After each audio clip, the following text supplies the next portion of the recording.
All right, this is your boy DJ Benamel, and we are talking about high school coaches and AAU coaches. For those that don't know, there's beef between high school coaches and AAU coaches subliminally, right? It's nothing like people can point out like right away, but it's there. I mean, when you think about it, it's there. And the crazy part about it, right? It's never really talked about. So now for this one, this conversation that makes coaches shift in their seats a little bit because everybody plays nice publicly, but beef behind closed doors. High school coaches beef with high school coaches, AAU coaches beef with AAU coaches, and anything in between. Everybody smiles at these tournaments, which kills me. Everybody shakes everybody's hand, but behind the scene, there's beef. There's tension. Listen, if we had like cameras and film TV shows about this AAU travel world, it'd be the number one TV show in America. Because AAU coaches say, let them play free. High school coaches say, play within the system. AAU's building stars. High school's building roles. Ooh, baba.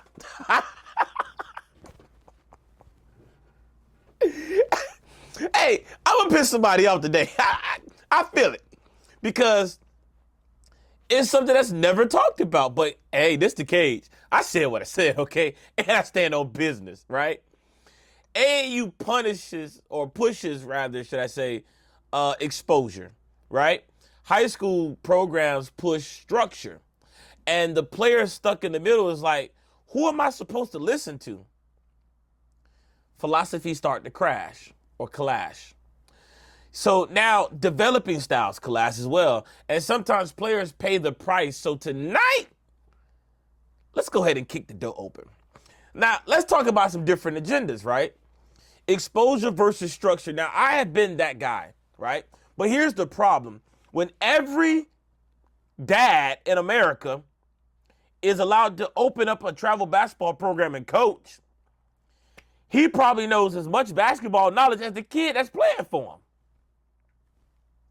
Because let's just be honest, there's not a lot of solid high-level coaching in youth sports, travel basketball, because it's volunteer.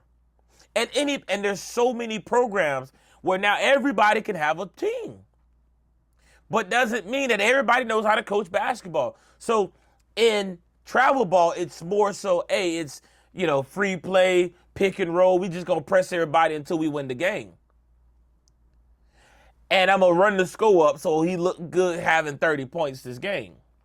But when you talk about high school basketball, where these guys are professionals for all case and purposes, they're trying to teach structure. They're trying to teach how to be a man. They're trying to teach role building. And then the parent comes and says, oh, they hold him in a box. I'm teaching him how to do a job, how to play a role. The thing is going to get him to college. So I understand that there's this exposure aspect to AAU basketball. But, God, let's not forget about high school sports is where it matters. Nobody really gives a shit about that little trophy that you had, that you won this weekend. Right? Which is why at a lot of range band events that we decided one of the big prizes, mixtapes on your kids. That goes a long way than a damn trophy. But let's talk about the playing time conflict between the discipline and the freedom part, right? When you're playing AAU basketball, you're going to play 30 minutes a game. You're not going to come out the game. You're going to jack up a whole bunch of shots. But when you're in high school ball, you're not playing 30 minutes because you got 12 or 11 other guys on this team that probably can play just as good as you. So I think that's what causes a lot of problems too. And then honestly, the development versus the showcase aspect, right? When you think about showcases and exposure camps, the kids prioritize being seen, but people don't understand that sometimes being seen can do more harm than good because if your kid is not training, your kid isn't working on his body, when you put him in front of these people, he gets exposed, not exposure. Let me give you that one more again. He gets exposed and not exposure. Or that exposure that he's getting just exposed him. It's just a different word.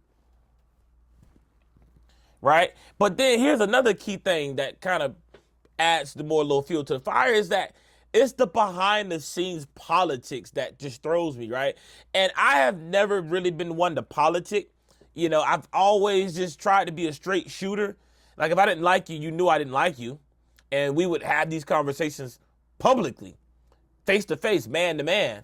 You know, so I think a lot of times when you have these coaches that are politicking behind closed doors, that creates a little bit of beef. Because let me tell you something, if you don't know, coaches politic and gang up on kids too. And vice versa. The kids will politic and they'll embarrass their coach. So it goes both ways. So I think, honestly, we got beef. We just need to put it on the table. If there's tension, put it all out there. Let's have these conversations because at the end of the day, it's not about me as an adult. It's not about you as an adult. It's about these kids. And I think that's where people don't understand the object of this assignment is that I'm not coaching basketball to be the best grandiose coach in all of youth sports history. No, I'm coaching basketball to build and develop young men and make them better, productive, caring, responsible citizens in this fine country. And I think people are forgetting that. So I'm going to end you with this, right? Exposure gets you noticed, but structure keeps you playing. I digress.